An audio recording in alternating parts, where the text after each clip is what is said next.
আসসালামু আলাইকুম, সবাই কেমন আছেন? আশা করি আল্লাহর রহমতে সবাই ভালো আছেন।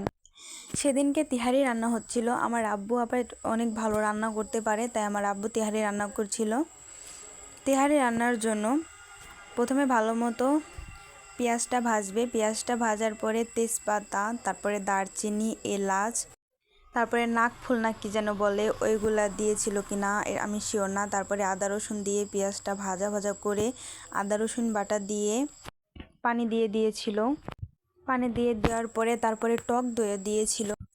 টক দই দিলে ভালোই লাগে।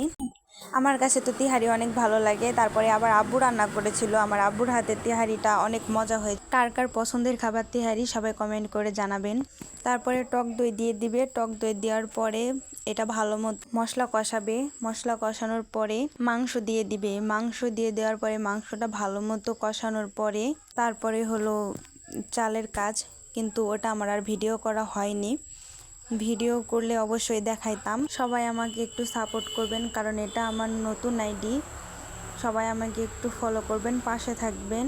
আর যারা ইউটিউব থেকে দেখবেন তারা সাবস্ক্রাইব করে দেবেন, লাইক করবেন, কমেন্ট করবেন। মাংসটা ভালো মতো কষানোর পরে এই যে মাংসের ফাইনাল লুক কেমন হয়েছে সবাই বলবেন। এটা হচ্ছে তিহারির মাংস কষানোর ভিডিও, ফুল তিহারির ভিডিও হয়নি।